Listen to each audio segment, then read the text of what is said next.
It's Zero Waste Week. It's okay if you didn't know that, because I didn't either until someone told me. Perhaps those behind the campaign decided not to waste their money promoting it.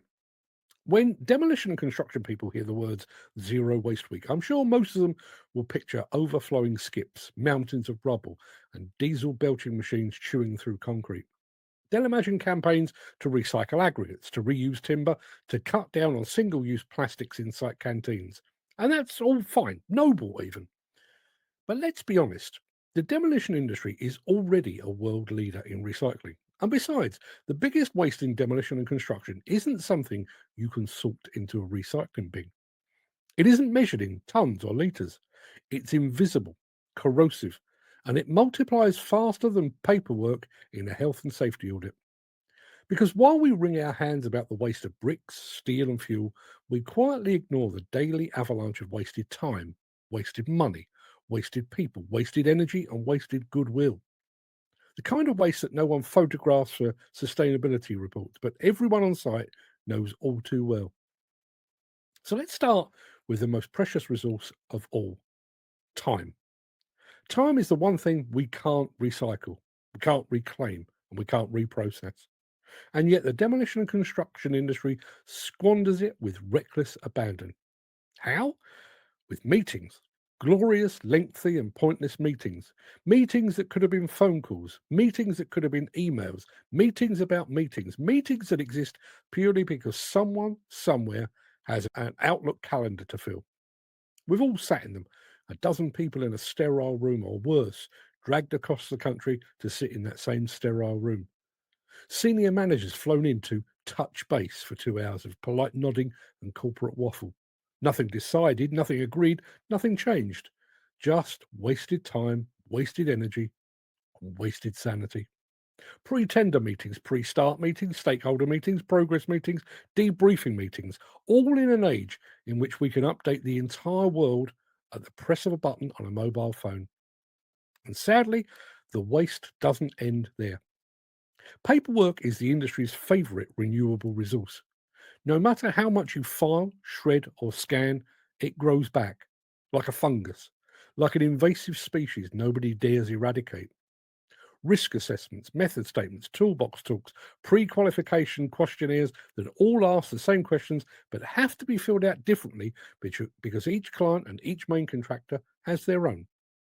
Corporate accreditation schemes that demand annual renewal, forcing companies to perform the same circus routine year after year. And for what? To add another logo to the company website that no client has ever once cared about.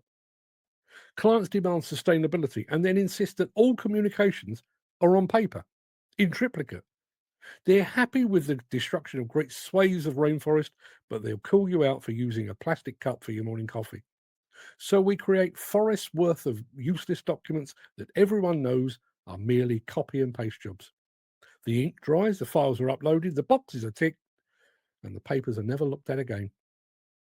If sustainability means reusing resources, then the words on that paperwork is the greenest thing we've got because we reuse the same paragraphs endlessly. And nothing says efficient planning like sending agency workers to sites where no work exists. It happens more often than we admit. Vans of bewildered workers arrive only to be told there's nothing for them to do. But hey, at least we've ticked the box that says adequate manpower allocated. Or how about this one? Shipping a crew from London to work in Scotland while simultaneously sending a Scottish crew down to London. Because why use local labour when you can waste money on hotels, travel and expenses, 12 hours of round trip and motorway misery? We proclaim our environmental credentials and then send men and machines up and down the nation's motorways. We hire supervisors for their knowledge, experience, and ability to lead, and then we bury them in paperwork so they spend more time typing than supervising. We hire operators for their skill, and then we shackle them to bureaucracy that demands more attention to form filling than driving a machine. We claim people are our greatest asset, then we treat them like expendable batteries, drained by inefficiency and poor planning. If waste could be measured in pound notes, the skips outside our sites would be overflowing.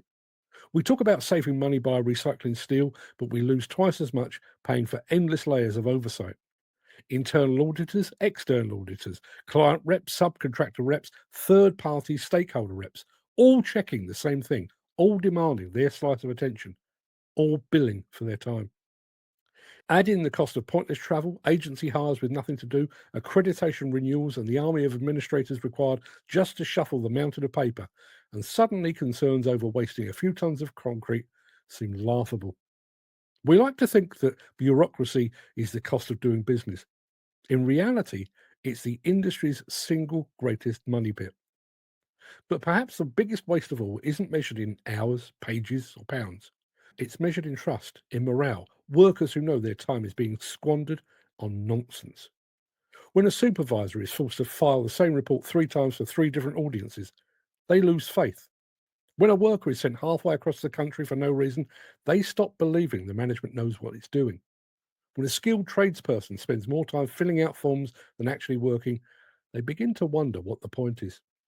And once the trust is gone, it doesn't come back easily. You can recycle concrete, you can reclaim steel, but you can't rebuild morale once it's been ground down under layers of inefficiency. And here's the delicious irony. During Zero Waste Week, companies will parade their environmental credentials. They will proudly announce how many tons of rubble they diverted from landfill. They will display neatly stacked piles of reclaimed timber, and they'll show you photos of skips lined up like soldiers, brimming with resource streams instead of waste. And all the while, the real waste, the invisible waste, continues unchecked. The pointless meetings, the duplicated paperwork, the unnecessary travel, the endless audits. None of that makes it onto the company website. None of that goes into a sustainability report. Because how do you measure wasted time, wasted trust, wasted attention? There is no skip for that, no recycling plant, no handy statistic for the annual report. So we just pretend it doesn't exist. If we were truly serious about Zero Waste Week, we wouldn't just count the bricks, the steel, the gallons of diesel. We'd count the hours lost in pointless meetings. We'd count the forest devoured by duplicate paperwork. We'd count the wasted journeys, the misallocated manpower, the accreditation logos that nobody cares about. We'd ask whether sustainability is really about recycling rubble or creating an industry that doesn't squander its most valuable resources: time, money, people, and trust. Because in demolition and construction, the greatest waste of all isn't in the skips, it's in the system. Until we tackle those invisible forms of waste, all the talk of recycling and carbon reduction is just window dressing. And maybe Zero Waste Week itself is actually a waste of time.